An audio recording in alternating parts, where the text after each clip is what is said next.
what we're going to do is I'm going to go quickly over some problems where you can identify um, domain and range and also talk about their variation. These are problems that I will have on a Chapter 2 test. Um, let's see if I can figure them out. So first off, we're going to find the domain and range of a function. Now, for students, domain is important to remember that domain is referring to all inputs. So when you look at domain, you're referring to the inputs. Now, the inputs, once again, are like your x values. Okay, so in our graph, we want to figure out what x values give us y values for our function. Well, in this case, we can see that looking at our domain, so we look at our x, which one of these values gives us inputs here? Well, look at this graph right here. It appears that we're starting at 2. And it goes up, and then it goes down, and it ends, oops, hello, a little far. All right, it ends right there, which appears to be right around 5. All right, so what we have then here is we would say our domain are all x values, which would be greater than, and it can equal actually 2. So we have equal to 2 up to 5. Now, sometimes you might have other notation. In some books, they might have like this bracket, 2 to 5, but most of the time, we can use an inequality, all right, and where we have from 2 to 5, and that is going to be our domain.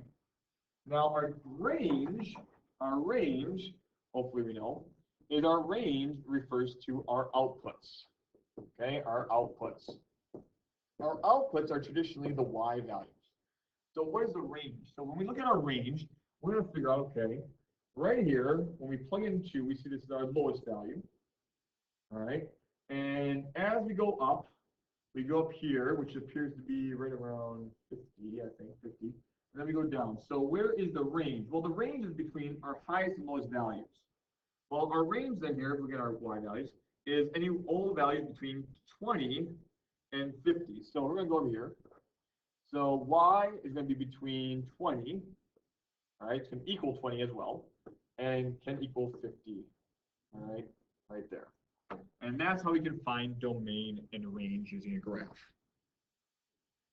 We're going to go and talk about one other problem, okay? From here, we can also determine something known as direct variation, right? Direct variation. Now, direct variation has two different things. It deals with lines, right? And in our dealing with lines, there is a key thing that we have to know about direct variation, is that it's a line, but also that it has a point, a given point has to pass through the origin of 0, 0. So if you remember that direct variation, all right, has a constant rate, all right, constant rate, all right, so that makes it a line. But in this line, it has to pass through 0, 0.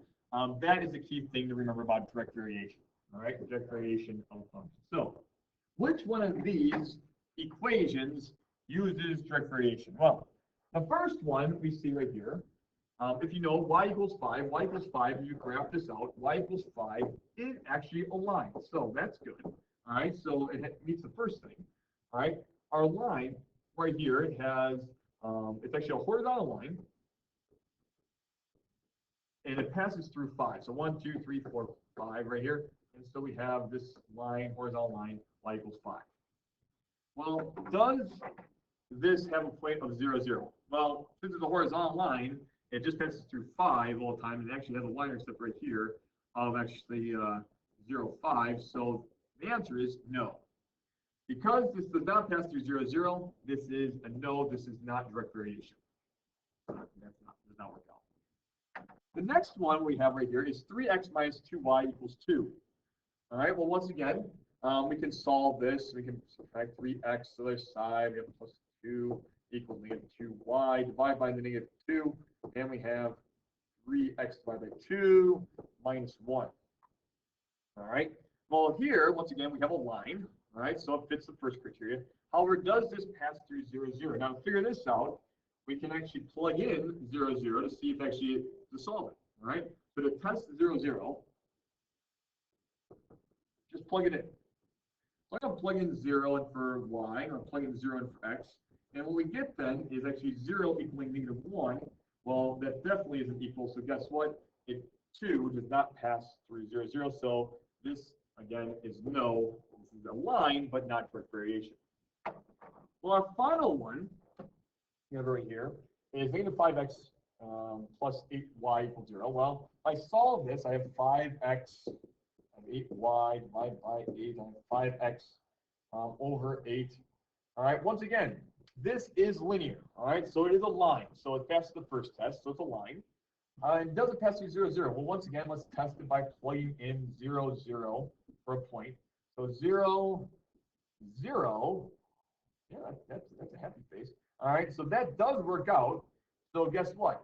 Because this is a line, because it passes through 0, 0, because we tested it out, all right, it does work out, this is direct variation. So this is yes, direct variation. It has those two properties, okay? And that's how we can explain an answer. Passes 0, 0, it's a line, it's linear, it has a constant rate, and that's how we can identify direct variation problems.